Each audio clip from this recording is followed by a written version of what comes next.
నేను తెలుగు జాతి అంతా కూడా ఒకటి, ఆ తెలుగు జాతి కోసం పనిచేశా. మీరు ఆ విషయం గుర్తుపెట్టుకోవాలి. నేను ఒక ఐటీ తీసుకొచ్చాను, ఒక రోడ్డు తీసుకొచ్చాం, ఈరోజు ఒక హైదరాబాద్ ఒక నమూనాగా డెవలప్ చేశాం. ఏ ఒక్క కులం బాగుపడ్డారా? అన్ని కులాలు బాగుపడ్డారు, అన్ని మతాలు బాగుపడ్డారు, సమాజం మొత్తం బాగుపడింది.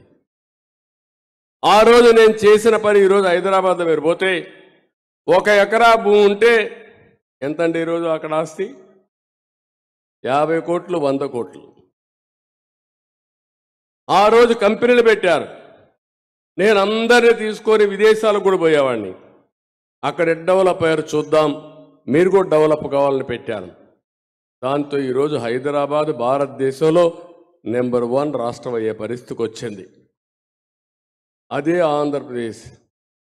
నేను చేసిన బాధ, నా ఆలోచన ఒకటి మీరు గుర్తుపెట్టుకోవాలి. రాష్ట్రంలో ఉండే 5 కోట్ల మంది గుర్తుపెట్టుకోవాలి. విభజన జరిగింది. విభజన జరిగిన తర్వాత మనం ఎన్ని మాట్లాడుకున్నా ఇంకా లాభం లేదు. మన బ్రతుకు మనం బతకాలి. ఒకప్పుడు హైదరాబాద్ని అభివృద్ధి చేసిన అనుభవం ఉంది కాబట్టి మళ్ళీ ఈ రాష్ట్రాన్ని తెలంగాణతో సమానంగా అభివృద్ధి చేయాలని రాత్రింబగళ్ళు కష్టపడ్డా. అది నేను చేసిన తప్పు. కానీ నా అదృష్టం కూడా ఒకటి ఉంది. నేను ముఖ్యమంత్రి అయిన తర్వాత 10 ఏళ్ల తర్వాత రాజశేఖర రెడ్డి ముఖ్యమంత్రి వచ్చాడు.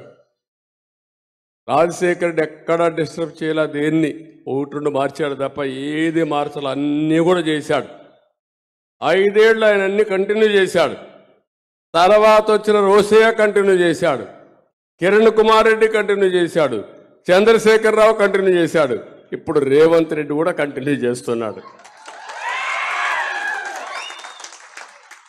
మన దురదృష్టం, నేను 5 ఏళ్ళు అభివృద్ధి చేసినట్టు అన్ని ఏం చేశారో అమరావతిని మీరు చూశారు.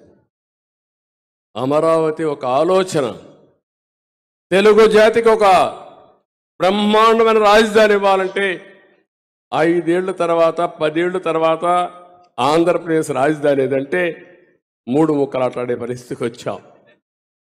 ఈరోజే కోర్టు చెప్పారు, మళ్ళీ నువ్వు విశాఖపట్నం పోతా అంటున్నావు, నువ్వు పోవడానికి వీలు లేదు, స్టేటస్ కో ఉంటుంది, కోర్టులో నిర్ణయించే వరకు నువ్వు పోవడానికి వీలు లేదంటే విశాఖపట్నంలో రిషికొండను గోడిగుడ్డు కొండనంతా కొట్టేసి